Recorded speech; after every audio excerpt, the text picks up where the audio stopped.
Hello students, today we will discuss a poem of class 9, No Men Are Foreign. No Men Are Foreign means କୌଣସି ବି ଲୋକ ବିଦେଶୀ ନୁହନ୍ତି। ଠିକ୍ ଅଛି, ଦେଖିବା ଏ ଲିଡ୍ କୁହାଯାଇଛି Some people think they are different from others on the basis of their caste, color, country and religion etc. Some people think କିଛି ଲୋକ ଭାବନ୍ତି ଯେ they are different ସେମାନେ ଅଟନ୍ତି ଫରକ ବା ଭିନ୍ନ ଅଟନ୍ତି from others ଅନ୍ୟମାନଙ୍କ ଠାରୁ on the basis of their caste କେଉଁ ଆଧାରରେ ନା on their caste ତାଙ୍କର ଜାତି, color ତାଙ୍କର ରଙ୍ଗ ବା ବର୍ଣ୍ଣ, country ତାଙ୍କର ଦେଶ ବା ଜାତୀୟତା and religion ଏବଂ ଧର୍ମ ଆଧାରରେ। ତ କେତେକ ଲୋକ ତାଙ୍କର ଜାତି, ବର୍ଣ୍ଣ, ଦେଶ ଏବଂ ଧର୍ମ କ୍ଷେତ୍ରରେ ବା ଧର୍ମୀୟତା କ୍ଷେତ୍ରରେ ନିଜକୁ ଅନ୍ୟଠାରୁ ଫରକ ବୋଲି ବିବେଚନା କରନ୍ତି। Do you think people from other countries like China, Russia or Sri Lanka are different from us? Do you think ତମେ କ'ଣ ଭାବୁଛ କି people from other countries ତ ଅନ୍ୟ ଦେଶର ଲୋକମାନେ like China, Russia or Sri Lanka ଯେମିତିକି ଉଦାହରଣ ନେଇପାରିବା ଚାଇନାର ହେଉ ବା ରୁଷିଆର ହେଉ ବା ଶ୍ରୀଲଙ୍କାର ହେଉ are different from us ସେମାନେ ଆମଠାରୁ କିଛି ଫରକ କି ବା କିଛି ଅଲଗା କି ତମେ କ'ଣ କଥା ଭାବୁଛ ଯେ ଏହି ଅନ୍ୟ ଦେଶର ଲୋକମାନେ ଆମଠୁ କିଛି ଫରକ ବା କିଛି ଅଲଗା? What could be other possible reasons? Make a list of them. What could be other possible reasons? ଆଉ କ'ଣ ସମ୍ଭାବ୍ୟ କାରଣ ହେଇପାରିବ ତୁମେ ତା'ର ଗୋଟେ ତାଲିକା କର।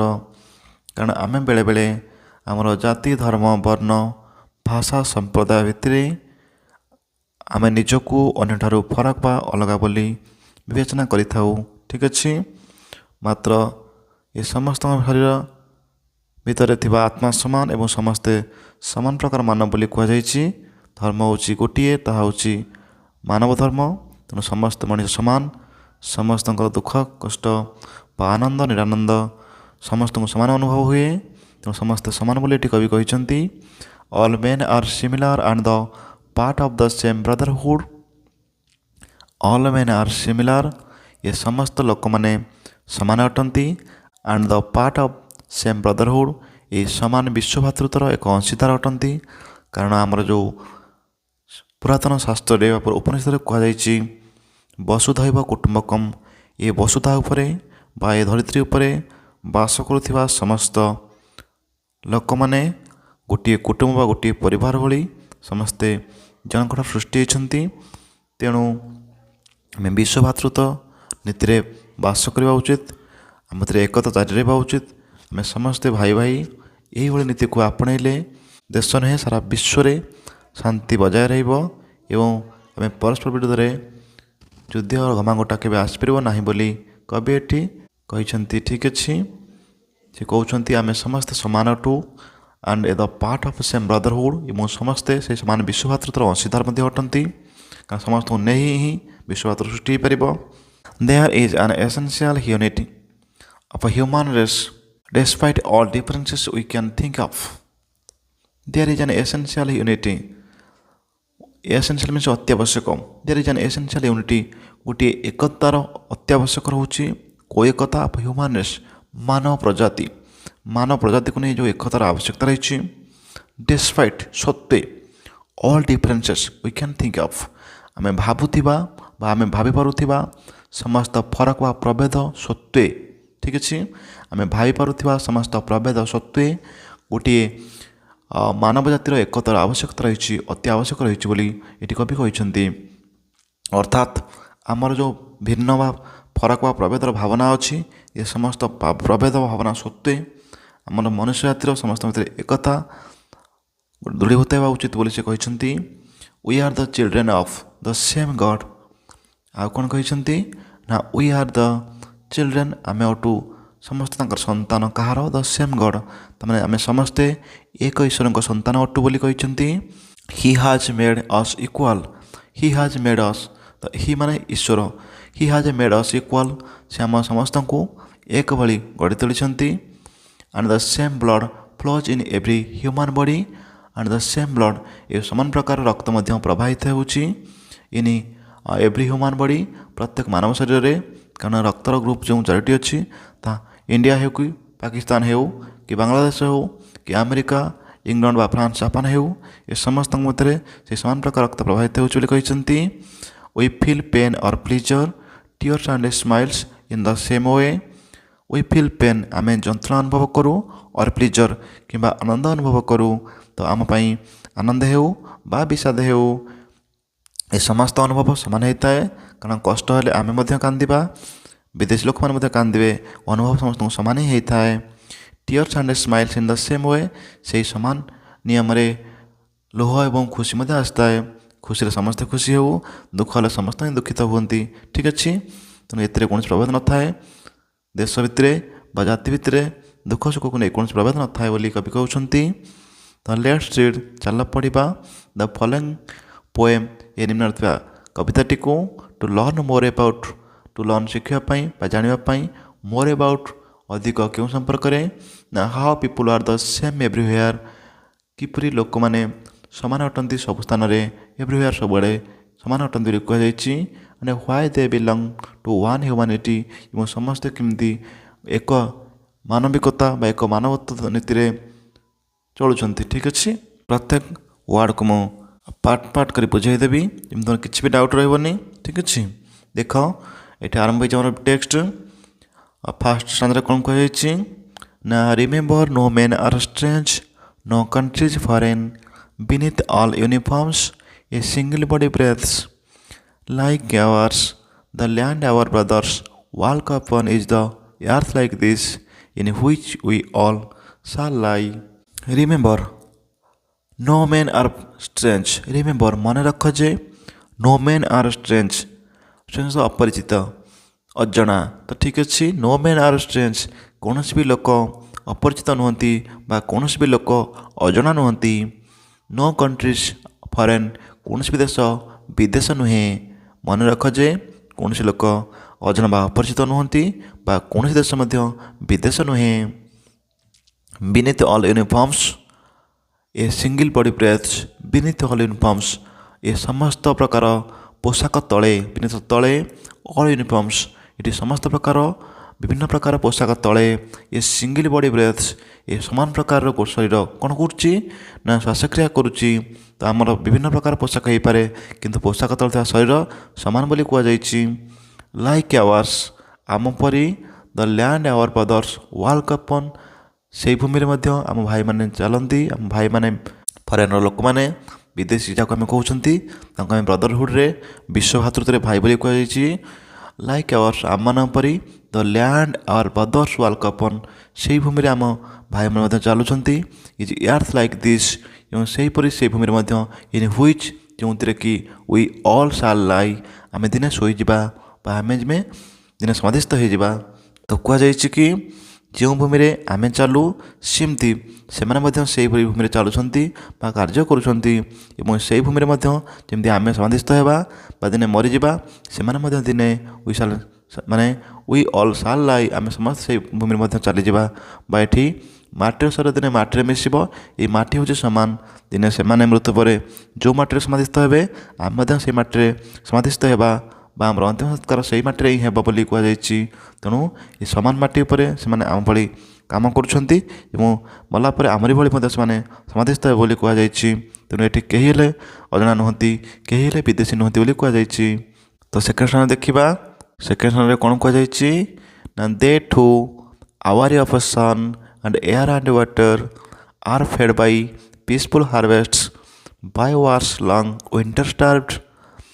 Their hands are ours, and in their lines we read a labor not different from our own. They too awary of sun and air and water. ତ ଆମେ ଯେମିତି ସୂର୍ଯ୍ୟଙ୍କ ବା ଉତ୍ତାପକୁ ନେଇ, ପବନକୁ ନେଇ, ଜଳକୁ ନେଇ ସଚେତନ ବା ଆମର ଯେମିତି ଅନୁଭବ, ସେମାନଙ୍କୁ ମଧ୍ୟ ସେମିତି ଅନୁଭବ। ଦେଠୁ ସେମାନେ ମଧ୍ୟ ଆୱାରି ଅଟନ୍ତି, କେଉଁ ବିଷୟରେ ନା ଏଇ ଖରା ବର୍ଷା ଶୀତକୁ ନେଇ ସେମାନେ ମଧ୍ୟ ଅବଗତ ଅଟନ୍ତି ବା ସେମାନେ ମଧ୍ୟ ଏହାକୁ ସେମିତି ଅନୁଭବ କରନ୍ତି। ଆର୍ ଫେଡ୍ ବାଇ ପିସଫୁଲ୍ ହାର୍ଭେଷ୍ଟ ଏବଂ ସେମାନେ ମଧ୍ୟ ଏଠି ହାର୍ଭେଷ୍ଟ ମିନ୍ସ ବସବାସ କରିବା ବା କଟାଇବା ଫେଡ୍ ବାଇ ପିସଫୁଲ୍ ହାର୍ଭେଷ୍ଟ ଏବଂ ସେମାନେ ମଧ୍ୟ ଏ ଜିନିଷକୁ ନେଇ ସେମାନେ ଶାନ୍ତିରେ ବସବାସ କରନ୍ତି। ତ ଆମ ପାଇଁ ଯେମିତି ଆଲୋକ ବା ଉତ୍ତାପର ଆବଶ୍ୟକତା ଅଛି, ଜଳବାୟୁର ଆବଶ୍ୟକତା ଅଛି, ସେମାନେ ମଧ୍ୟ ତାକୁ ନେଇ ଶାନ୍ତିରେ ସହାବସ୍ଥାନ କରନ୍ତି।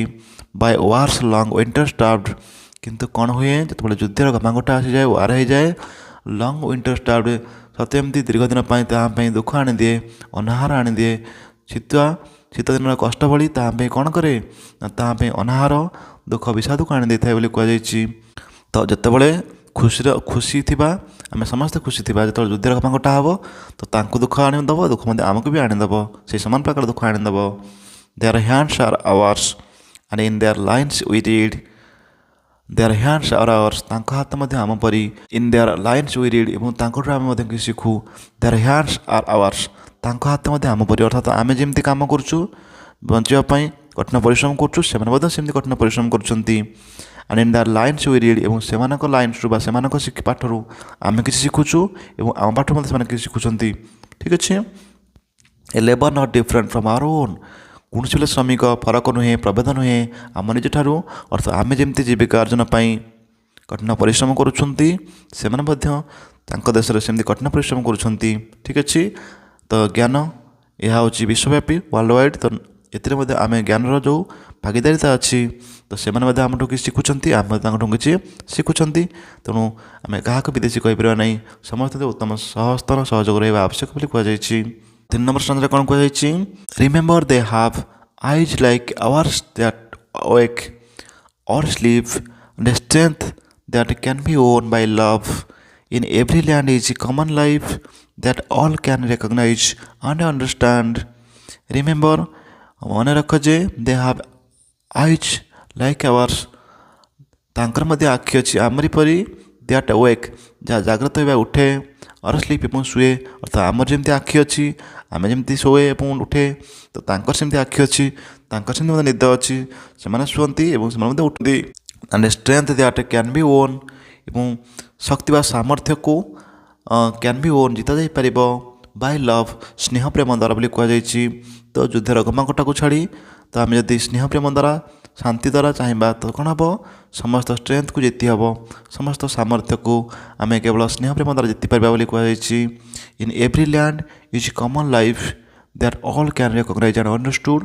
In every land is common life ପ୍ରତ୍ୟେକ ଭୂମି ଉପରେ ଗୋଟେ ସାଧାରଣ ଜୀବନ ଅତିବାହିତ କରୁଛନ୍ତି। That all can be recognize ଏହାକୁ ଆମେ ଚିହ୍ନିପାରିବା, ରେକଗ୍ନାଇଜ୍ କରିପାରିବା, ଆଣ୍ଡ ଅଣ୍ଡରଷ୍ଟାଣ୍ଡ ଏବଂ ବୁଝିପାରିବା। ତ ଠିକ୍ ଅଛି। ତ ଜଳବାୟୁ ଭିତରେ ଖାଦ୍ୟ ପୋଷାକରେ ଭିନ୍ନତା ହୋଇପାରେ କିନ୍ତୁ ଆମକୁ ଏସବୁ କିଛି କି ସାଧାରଣ, କିନ୍ତୁ ସମସ୍ତ ପରେ ମଧ୍ୟ ମଣିଷ ହେଉଛି ସମାନ, ଏ ସମସ୍ତଙ୍କର ସାଧାରଣ ଜୀବନ ରହିଛି, ସୁଖ ଦୁଃଖ ସମସ୍ତଙ୍କର ସମାନ ଅନୁଭବ ରହିଛି। ତ ଆମେ ଏହାକୁ ଚିହ୍ନିପାରିବା ଦରକାର ଏବଂ ଏହାକୁ ବୁଝିପାରିବା ଦରକାର ବୋଲି କୁହାଯାଇଛି। ଦେଖ 4th ସ୍ଥାନରେ କ'ଣ କୁହାଯାଇଛି? Let us remember what we are told to hate our brothers it is ourselves that we shall dispossess betray condemn remember we who take arms against each other. ଠିକ୍ ଅଛି। ତ କିଛି ଡିଫିକଲ୍ଟ ୱାର୍ଡ଼ ରହିଛି। Remember ତ ମନେ ପକାଇବା ବା ମନେ ରଖିବା, ହ୍ୱାଟ୍ ଏଭର ଯାହା କିଛି, ଆୱାର ବ୍ରଦର୍ସ ଆମର ଭାଇମାନେ ବା ବିଦେଶୀ ଲୋକମାନେ ଯାହାକୁ ଆମେ କହୁଛନ୍ତି, ଆୱାର ସେଲ୍ଫସ୍ ଆମ ନିଜର, ଡିସ୍ପୋଜେସ୍ ଅର୍ଥ ଅଧିକାରରୁ ବଞ୍ଚିତ କରିବା, ବିଟ୍ରୟ ଅର୍ଥ ଅବିଶ୍ୱାସ କରିବା ବା ବିଶ୍ୱାସଘାତକତା କରିବା, କଣ୍ଡେମ୍ନ ଅର୍ଥ ହେଉଛି ନିନ୍ଦା କରିବା ବା ଦୋଷାରୋପ କରିବା, arm against each other means ପରସ୍ପର ବିପକ୍ଷରେ ଯୁଦ୍ଧର ଡାକରା ଦେବା ବା ହାତାହାତି ହେବା। ଠିକ୍ ଅଛି। ଏବେ ଠିକ୍ରେ ଦେଖିନେବା। ଲେଟ୍ ଅସ୍ ରିମେମ୍ବର ଚାଲ ମନେ ରଖିବା ଯେ what ever we are told ଆମକୁ ଯାହା କିଛି କୁହାଯାଇଛି, ପାସିଭ୍ ଭଏସ୍ରେ କରାଯାଇଛି, ବି ପ୍ଲସ୍ ବି ରହିଛି। What ever we are told ଆମକୁ ଯାହା କିଛି କୁହାଯାଇଛି ତାହେଲେ ମନେ ପକାଇବା। ଟୁ ହେଟ୍ ଆୱାର ବ୍ରଦର୍ସ ଯେ କ'ଣ କରିବା ପାଇଁ ନା ଟୁ ହେଟ୍ ଘୃଣା କରିବା ପାଇଁ ଆମର ଭାଇମାନଙ୍କୁ ବା ଆମର ପଡ଼ୋଶୀ ରାଷ୍ଟ୍ର ଲୋକମାନଙ୍କୁ ଆମେ ଘୃଣା କରିବା ପାଇଁ ଆମକୁ ଶିକ୍ଷା ଦିଆଯାଇଛି ବା କୁହାଯାଇଛି। କାହା ଦ୍ୱାରା ନା ମୁଷ୍ଟିମେୟ କ୍ଷମତାଶାଳୀ ଲୋକଙ୍କ ଦ୍ୱାରା କୁହାଯାଇଛି କି ଆମର ବିଦେଶୀ ବା ଫରେନ୍ ଲୋକମାନଙ୍କୁ ବା ଆମର ପଡ଼ୋଶୀ ଦେଶଙ୍କୁ କେମିତି ଘୃଣା କରିବା ବୋଲି କୁହାଯାଇଛି। ଇଟ୍ ଇଜ୍ ଆୱାର ସେଲ୍ଭସ୍ ଏ ହେଉଛି ଆମର, ଦ୍ୟାଟ୍ ୱି ସାଲ୍ ଡିସ୍ପୋଜେସ୍ ଏବଂ ଆମେ ତାଙ୍କୁ ସେଥିରୁ ତାଙ୍କ ଅଧିକାରରୁ ବଞ୍ଚିତ କରିବା, ଅର୍ଥାତ୍ ଏହା ଆମର ମାନେ ଏହା ହେଉଛି ଆମ ଅକ୍ତିଆରରେ ଥିବା ଭୂମି, ଅର୍ଥ ଯେଉଁ ସୀମା ବିବାଦକୁ ନେଇ କୁହାଯାଇଛି। ଇଟ୍ ଇଜ୍ ଆୱାର ସେଲ୍ଭସ୍ ଇଏ ହେଉଛି ଆମର, ଦ୍ୟାଟ୍ ୱି ସାଲ୍ ଡିସ୍ପୋଜେସ୍ ଏବଂ ଆମେ ତାଙ୍କୁ ତାଙ୍କ ଅଧିକାରରୁ ବଞ୍ଚିତ କରିବା ଏବଂ ବିଟ୍ରୟ ଏବଂ ତାଙ୍କୁ ଅବିଶ୍ୱାସଘାତ କରିବା କଣ୍ଡେମ୍ନେ ତାଙ୍କୁ ନିନ୍ଦା କରିବା ଠିକ୍ ଅଛି। Remember we who take arms against each other ଏବଂ ଆମେ ତାଙ୍କ ବିପକ୍ଷରେ କ'ଣ କରିବା ହାତାହାତି ହେବା ବା ତାଙ୍କ ବିରୁଦ୍ଧରେ ଯୁଦ୍ଧର ଡାକରା ଦେବା ଲଢ଼ିବା ପାଇଁ ପ୍ରସ୍ତୁତ ହୋଇଯିବା। ଅର୍ଥାତ୍ ଆମକୁ ଏହା ଶିକ୍ଷା ଦିଆଯାଇଛି କି ତାଙ୍କୁ ଘୃଣା କରିବା ଏବଂ ଏ ଜାଗା ହେଉଛି ଆମର ୱି ସାଲ୍ ଡିସ୍ପୋଜେସ୍ ଏବଂ ତାଙ୍କୁ ଆମେ ତାଙ୍କ ଅଧିକାର ବଞ୍ଚିତ କରିବା ଏବଂ ତାଙ୍କୁ ବେଟ୍ରୟ କରିବା ତାଙ୍କୁ ଅବିଶ୍ୱାସଘାତ କରିବା ଏବଂ ତାଙ୍କୁ ନିନ୍ଦା କରିବା ଏବଂ ମନେ ରଖ ଯେ ୱି ହୁ ଟେକ୍ ଆର୍ମସ୍ ଆମେ ହେଉଛୁ ସେଇ ଯିଏକି କ'ଣ କରୁ take arms against each other ପରସ୍ପର ବିପକ୍ଷରେ ହାତ ଟେକୁ ବା ଲଢ଼େଇ ପାଇଁ ଆଗେଇ ଆସୁ ଠିକ୍ ଅଛି। ଅର୍ଥାତ୍ ଆମକୁ ଏଇଟା ଶିକ୍ଷା ଦିଆଯାଇଛି ବା ଆମକୁ ଏହା କୁହାଯାଇଛି କି ଆମେ ଆମର ପଡ଼ୋଶୀମାନଙ୍କୁ କେମିତି ଘୃଣା କରିବା ଏବଂ ତାଙ୍କ ଅଧିକାରରୁ ବଞ୍ଚିତ କରିବା ତାଙ୍କୁ ନିନ୍ଦା କରିବା ବିରୋଧ କରିବା ତାଙ୍କୁ ସମାଲୋଚନା କରିବା ଏବଂ ତାଙ୍କ ବିପକ୍ଷରେ ଲଢ଼େଇ ପାଇଁ ପ୍ରସ୍ତୁତ ରହିବା ଆମକୁ ଏହା ଶିକ୍ଷା ଦିଆଯାଇଛି ବୋଲି କବି କହିଛନ୍ତି ଠିକ୍ ଅଛି। ଦେଖିନେବା ଲାଷ୍ଟ ପାରାଗ୍ରାଫଟି ନମ୍ବର 5ରେ କୁହାଯାଇଛି it is the human earth that we defile our hells of fire and dust outrage the innocence of air that is everywhere our own ରିମେମ୍ବର no men are foreign and no country is strange. It is the human earth. ये होची ए मानवर भूमि बा ये होची मानवर धरित्री that we defile जहाँ को आम कलुषित कर देइछंती जहाँ को आम डिफाइल अर्थ जहाँ को आम आउ शांत पवित्र कर रखी ना आम कलुषित कर देइछंती और हेल्स ऑफ फायरी हेल्स अर्थ नर्क तो और हेल्स ऑफ फायरी तो आमर गोला बारूदर घमाघटा भितर और डस्ट आउटरेज एवं आमर जो दौरात्म्य मध्य the innocence of air the innocence of air means स्वच्छ शांत स्निग्ध वायु ठीक अच्छे इनोसेंस ऑफ एयर ये निरीहता नुहे तो शांत सुशीतल वायु that is everywhere our own ये सब आड़े एवरीवेयर सब आड़े आवर ओन आम निजर रही ठीक अच्छे it is the human earth ये हूँ ये मानवर भूमि दैट वी डिफाइल जहाँ को मैं कलुषित कर देइछंती और hells of fire and dust outrage आमर युद्धर घमाघटा मध्य आमर दुरात्म्य मध्य द इनोसेंस ऑफ एयर एवं ये स्वच्छ स्निग्ध सुशीतल वायु को that is everywhere our own जहाँ सब आमर ही रही तो वायु कौन प्रतिबंधक ना कौन बंधबाड़ ना ये सब स्वच्छ मुक्त वायु ही आमर अधिकार अच्छी किंतु आम कौन कर युद्धर घमाघटा मध्य आम दौरात्म्य मध्य नष्ट कर कलुषित कर दौरान रिमेम्बर तो मन रख जे no men are foreign no country is strange कौन सी देश विदेश नुहे बा कौन सी लोक अजना नुहे ठीक अच्छे कौन लोक विदेशी भाव उचित नुहे कौन देश को कौन लोक को अजना भाव उचित नुहे बोली कहुई ठीक अच्छे तो युद्धर घमाघटा को न आपणे आम शांति को आपणा उचित कारण समस्ते होती विश्वभातृत्व आमर भाई भाई एवं ये वसुंधरा कुटुंब कम्युनिटी समस्त आमर गोटे परिवार सदृश आम समस्ते भाई भाई बोली आदर नेले ये देश ये विश्व एक शांति एवं सुंदर भाव में अतिबाहित हो पार शांति और सुंदर भाव में आम कालातिपात कर अशांति अराजकता आसो ना बोली अति सुंदर मेसेजटे देइछंती कवि आमर हेले जेम्स किर्क्याफ अति सुंदर वार्ताटी आम पिलामानकु देइछंती कि आम केबे काहाकू विदेशी बा क्या अजना बोली भाव उचित नुहे आम समस्ते भाई भाई आम समस्ते ये नीति बास कले शांति बास कर से कहते ठीक अच्छे ये सर जाए तुम पोएम ठीक अच्छे जब कार किसी भी डाउट थी कमेंट सेक्शन लिखिपर थैंक यू।